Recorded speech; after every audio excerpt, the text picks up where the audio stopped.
വേദപുസ്തകത്തിലെ പുതിയ നിയമത്തിലുള്ള ഗമാലിയൻ ആരാണ്?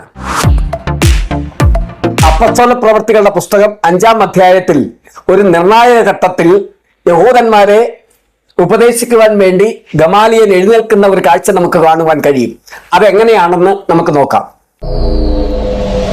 യേശുവിന്റെ ശിഷ്യന്മാരെ മുഴുവനും പിടിച്ച് പൊതുതടവിലാക്കിയപ്പോൾ രാത്രിയിൽ ദൈവത്തിന്റെ ദൂതൻ ഇറങ്ങി അവരെ മോചിപ്പിച്ചു നഗരമധ്യത്തിൽ കൊണ്ടുവന്നു.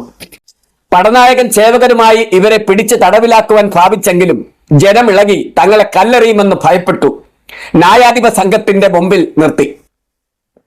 മഹാപുരോഹിതൻ അപ്പസ്തോലന്മാരെ നോക്കി, യേശുവിന്റെ നാമത്തിൽ ഉപദേശിക്കരുതെന്ന് ഞങ്ങൾ നിങ്ങളോട് അമർച്ചയായി കൽപ്പിച്ചുവല്ലോ.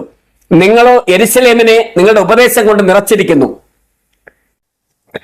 ആ മനുഷ്യന്റെ രക്തം ഞങ്ങളുടെ മേൽ വരുത്തുവാൻ ഇച്ഛിക്കുന്നു എന്ന് പറഞ്ഞു. അതിന് പത്രോസും ശേഷം അപ്പസ്തോലന്മാരും, മനുഷ്യരെക്കാൾ ദൈവത്തെ ഞങ്ങൾക്ക് അനുസരിക്കേണ്ടതാകുന്നു എന്ന് അവർ പറയുവാൻ ഇടയായി തീർന്നു. നിങ്ങൾ മരത്തിന്മേൽ തൂക്കിക്കൊന്ന യേശുവിനെ നമ്മുടെ പിതാക്കന്മാരുടെ ദൈവം ഉയർപ്പിച്ചു.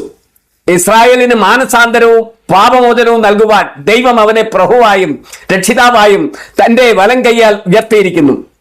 ഈ വസ്തുതയ്ക്ക് ഞങ്ങളും ദൈവം തന്നെ അനുസരിക്കുന്നവർക്ക് നൽകിയ പരിശുദ്ധാത്മാവ് സാക്ഷികൾ ആകുന്നു എന്ന് പറഞ്ഞു. ഇത് കേട്ടപ്പോൾ അവർ കോപപരവശരായി അവരെ ഒടുക്കിക്കളയുവാൻ ഭാവിച്ചു. സർവജനത്തിനും ബഹുമാനമുള്ള ധർമ്മോപദേഷ്ടാവായ ഗമാലിയേൽ എന്നൊരു പരീശൻ ന്യായാധിപ സംഘത്തിൽ എഴുന്നേറ്റ് അവരെ കുറെ നേരം പുറത്താക്കുവാൻ കൽപ്പിച്ചു.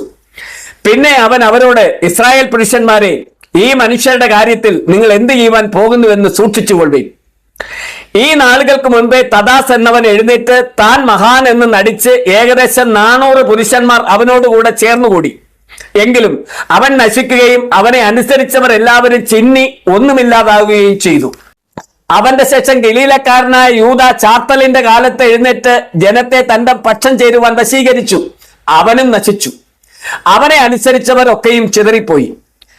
ആകയാൽ ഈ മനുഷ്യരെ വിട്ട് ഒഴിഞ്ഞുകൊള്ളുവിനെന്ന് ഞാൻ നിങ്ങളോട് പറയുന്നു.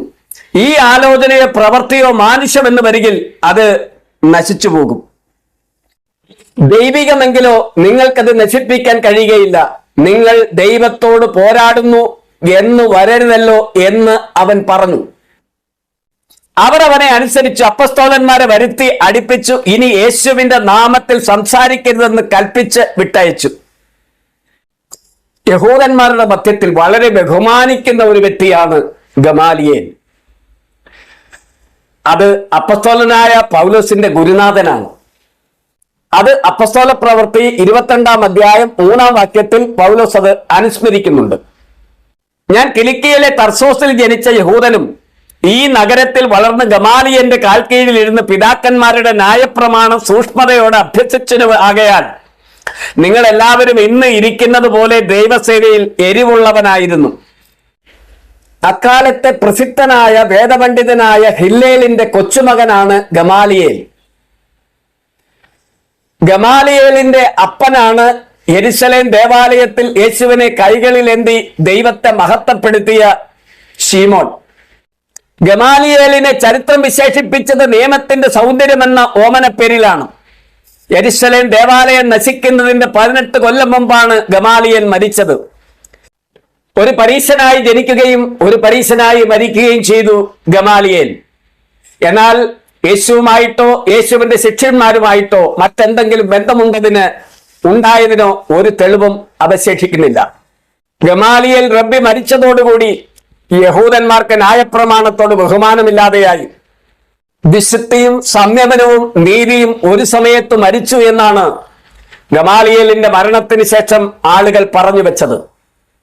ഇതിലൊക്കെ ഉപരിയായി സന്നിധി സംഘത്തിലെ അംഗങ്ങളിൽ ഏറെ തുറന്ന മനസ്സോടെ ഇടപെട്ട വ്യക്തിയായിരുന്നു ഗമാലിയേൽ.